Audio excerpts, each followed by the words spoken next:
कैसे? भगवान की शरणागति गुरु ही करा सकता है। बिना गुरु के आप जाओगे, कर सकते हो आप, लेकिन आपको शरणागति भगवान की नहीं मिलेगी बिना गुरु की। कैसे? जैसे सूपनखा और सबरी का दृष्टांत लो आप। सूपनखा बिना गुरु के भगवान राम के पास चली गई थी, बिना राम जी के पास, बिना गुरु के पास, किसी से नहीं पूछी और सीधी राम जी के यहाँ चली गई शरणागति लेने। पर हुआ क्या? नाक कान कटा के आ गई। और सबरी जो मतंग महात्मा के कहने पर भगवान का भजन कर रही थी, तो उसे कहीं जाना नहीं पड़ा। राम जी खुद चल करके उसके पास में आ गए, उसे कहीं नहीं जाना पड़ा। क्योंकि आप भगवान के पास में राग लेके जाओगे तो यही होगा, नाक कान कटेंगे। और यदि अनुराग लेकर के जाओगे तो राम जी खुद चल के आपके यहाँ आएंगे। सबरी अनुरागिनी है, भगवान के प्रति उसका अनुराग है। और सूपनखा का प्रभु के प्रति राग था, राग लेके गई थी। क्यों? क्योंकि भगवान सुंदर लगते थे, सुंदर लगते थे, तो सुंदरता पर रीच कर गई थी। भगवान की प्रभुता को या भगवान की भक्ति करने नहीं गई, राग से गई थी वो। तो भगवान को सुंदर देख लिया और भगवान से जाके कहती है, मौसम तुम सम पुरुष ना मौसम नारी। राम जी आपके जैसा संसार में पुरुष नहीं है, मेरे जैसी नारी नहीं है, मुझसे विवाह कर लो। सीता जी बगल में खड़ी थी। सीता जी ने कहा, सूपनखा जा, जल लेके आ, मैं संकल्प करती हूं, मैं अब भी राम को तेरे को दे दूंगी, जा ले आ जा। सीता जी ने खड़े खड़े कह दिया। क्यों? क्योंकि प्रेम देना जानता है। जो प्रेमी होता है वह यह सोचता है कि हम अपने प्रेमी को क्या क्या दे दें, क्या क्या लुटा दें अपने प्रेमी के ऊपर। अपने प्राण तक न्यौछावर करने की सामर्थ्य रखता है एक प्रेमी। सीता जी प्रेमी है, अनुरागनी है राम जी की, तो कह दिया जाओ तुम्हें राम को दे देंगे।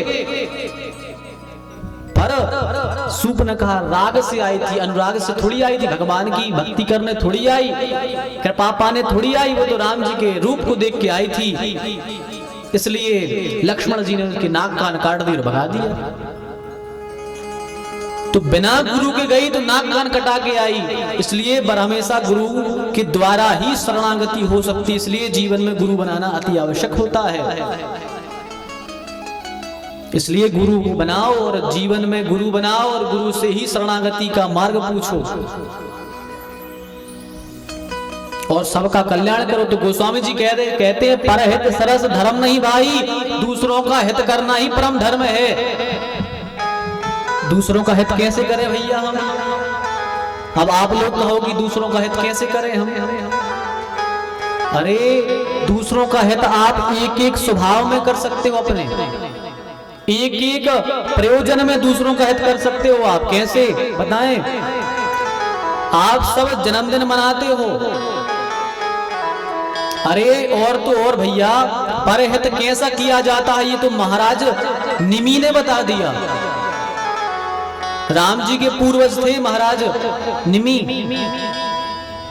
महाराज निमि बैठ करके भगवान की कथा कर रहे थे, सुन रहे थे, तपस्या में लीन थे, भगवान की कथा को सुन रहे थे, भजन कर रहे थे। इतने में क्या हुआ, एक पक्षी उड़ता हुआ आया और महाराज निमि के बगल में आके बैठ गया और बोला, महाराज हमें रक्षा करो, मेरी रक्षा करो। महाराज निमि ने कहा, भैया तुम्हारी रक्षा करनी किससे है, क्या बात है, क्या हुआ तुम्हें? तो ऊपर देखा एक चील आ रहा था, बोले चील मुझे खा जाएगा, इससे मेरी रक्षा कर लो। महाराज निमि ने कहा, तुम मेरी शरण में आए हो, तुम्हारी रक्षा हम अवश्य करेंगे, बैठ जाएगा। चील आया, बोला महाराज हमारा शिकार है, हमारा शिकार लौटाओ, हमारा शिकार वापस करो। महाराज निमि ने कहा, ये शरणागत हुआ है हमारे, इसकी रक्षा हम करेंगे, हम नहीं लौटाएंगे। महाराज निमि धर्मज्ञ थे, धर्माचरण करने वाले थे। चील ने कहा, आप धर्मात्मा हो और आपको पता है कि मेरा शिकार है, मेरा भोजन है, आप मेरा भोजन छीन रहे हो मुझसे, मेरा भोजन छीन रहे हो मुझसे। महाराज निमि ने कहा, नहीं भोजन नहीं छीन रहे। बोले मैं जानता हूं धर्म को।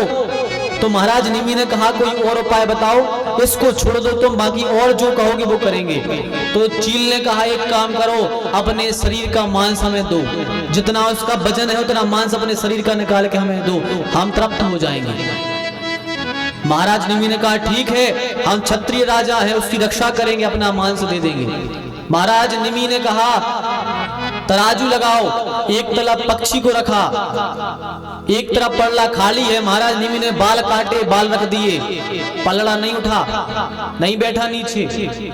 महाराज निमि ने कहा आप क्या करें? महाराज निमि ने अपना जंघा की खाल नोच नोच के काट काट के उस पर रखने लगे। अब सोचो धर्म की पराकाष्ठा इससे बड़ी क्या होगी। एक पक्षी की रक्षा कर रहे हैं महाराज निमि, एक पक्षी के लिए अपने शरीर का मांस अपने हाथ से नोच नोच के उस पलड़े पर रख रहे हैं कि लो। महाराज निमि ने अपने शरीर के हाथ पैरों का मांस रख दिया, पर फिर भी वह पलड़ा नीचे नहीं हुआ, इतना भारी था वो पक्षी। अब महाराज निमि ने सोचा अब गर्दन ही काट के रख देंगे। जैसे ही गर्दन काटने वाले थे, इतने में किसी ने पीछे से हाथ रख दिया। जैसे ही पलट कर देखा तो परब्रह्म परमात्मा श्री कृष्ण भगवान खड़े थे सामने, ठाकुर जी खड़े थे सामने। अरे निमि ये क्या कर रहे हो? हम तो तुम्हारी धर्म की परीक्षा ले रहे थे, तुम तो धर्म में उत्तीर्ण हो गए, तुमने अपने शरीर का मांस ही तोल दिया दूसरे का हित करने के लिए। और हम हित कैसे करते हैं? महाराज निमि ने अपना शरीर का मांस दे दिया हित करने के लिए, और हम हित करते कैसे हैं? आजकल लोग हित ऐसे करते हैं महाराज कि नाम के लिए हित करते हैं। 2 रोटी गरीब को देंगे तो सेल्फी पहले खिंचाएंगे कि देखो हम 2 रोटी दे रहे हैं। आजकल हित ऐसे होता है। किसी को पानी पिलाएंगे तो सेल्फी लेके फेसबुक व्हाट्सएप इंस्टा पे डालेंगे, देखो आज हमने पानी पिलाया। गैयों को चारा डाल देंगे 2 पूरा, तो 2 पूरा की फोटो खिंचा के डालेंगे कि देखो हमने आज गैयों को चारा डाला है। बस इतने ही में लोग चूक जाते हैं, नाम के चक्कर में चूक जाते हैं। देखो यदि नाम चाहोगे तो ठाकुर जी नहीं मिलेंगे, और यदि परहित करना चाहोगे तो ठाकुर जी मिल जाएंगे। आप हित में यदि नाम देख रहे हो तो ठाकुर जी नहीं मिलेंगे, आप कितना हित करते रहो। हित में नाम नहीं होना चाहिए कि मेरा नाम हो, मेरा नाम हो, मैंने ये किया, मैंने ये करवाया। अरे पहले के लोग तो दान करते थे तो कहते नहीं थे कि मैंने कितना दान कर दिया। आपने कितनी कथाएं सुनी है, नंद बाबा ने भी जब ठाकुर जी के जन्म में दान दिया है तो सोने के, चांदी सोने के सिक्के तिली के पहाड़ के अंदर छिपा के दान दिए हैं, छिपा कर दान दिया है कि हमें घमंड ना हो जाए कि हमने इतना दान कर दिया।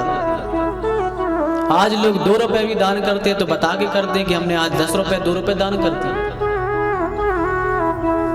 तो परहित करो, पर परहित दिखावा ना बन जाए। परहित में दिखावा ना हो, दिखावा रहेगा तो भगवान की भक्ति नहीं मिल पाएगी। इसलिए परहित में दिखावा नहीं होना चाहिए हित करने में। हित आप किसी प्रकार से कर सकते हो। हमारे यजमान जी ने आपका हित किया, ये भी हित कर रहे हैं। चाहते तो घर में तखत डाल के कथा खुद सुन लेते, पर इन लोग ने सोचा नहीं, गांव वालों का भी हित करेंगे, हम सबको ठाकुर जी के धाम पहुंचाएंगे, सबको आनंद देंगे कथा सुना करके। तो वो भी हित कर रहे हैं, और आप सबको ये जो सत्संग मिल रहा है सब इनकी तो है, इनका ही तो आयोजन है जिससे आप सबका हित हो रहा है। तो हित तो आप किसी भी चीज से कर सकते हो, किसी भी प्रयोजन से कर सकते हो। जन्मदिन मनाते हो, होटलों में जाके नाना प्रकार की पार्टियां करते हो, वो पार्टियां छोड़ दो, गरीबों को भोजन करा दो उसके बदले में उस पैसों से, वो भी तो हित हो जाएगा। जन्मदिन में भी लोग हित ढूंढ लेते हैं, शादी विवाह में लोग हित ढूंढ लेते हैं। अरे भाई निमंत्रण जिनको दिया है वो तो खाने को हर व्यक्ति बुलाता है, पर कभी जिनको निमंत्रण नहीं दिया उनको भी खिला दो बिना निमंत्रण के, भाई हित हो जाएगा आपका। हर एक क्रिया से हित कर सकते हो। और हित करना तो ये भी होता है कि आप वाणी से भी हित कर सकते हो किसी का, वाणी से भी आप किसी का हित कर सकते हो। कैसे? आप किसी बच्चे को गाली दे दो, वो नाराज हो जाएगा। आप तो मीठे शब्द बोल दो, राम राम बोल दो, प्रसन्न हो जाएगा। ये भी तो हित है। आपने पहले से राम राम बोल दिया और उसने राम राम कह दिया तो उसका ये हित हो गया, कम से कम मुंह से राम राम तो निकल गया। आजकल लोग यही सोचते हैं कि पहले राधे राधे हम नहीं करेंगे, पहले सामने वाला करेगा तो हम करेंगे। आजकल जी विडंबना बन गई। लोग सोचते हैं कि वो हमें राधे राधे राम राम करें, सीताराम करें, हम नहीं करेंगे पहले से। क्यों? यदि हम पहले से राम राम कर लेंगे तो हम छोटे बन जाएंगे। पर ऐसा नहीं है। यदि सच कहूं तो जो पहले राम राम कहता है उसे दुगना फल मिलता है। क्यों? क्योंकि उसने सामने वाले के मुंह से राम राम कहलवाया है, तो उसे दुगना फल मिलता है। जैसे ये होती ना LIC की पॉलिसी, जो एजेंट होते हैं अपने घर घर आते हैं, भैया LIC करा लो, LIC करा लो। अपन पूछो भैया तुम्हारा क्या फायदा? बोले हमारा कुछ फायदा नहीं। आप LIC करा लो, आपका पैसा सेफ रहेगा। पर वो कहते हैं, लेकिन उनका उसमें कुछ थोड़ा बहुत तो उनको बचता है जब तो वो करते हैं।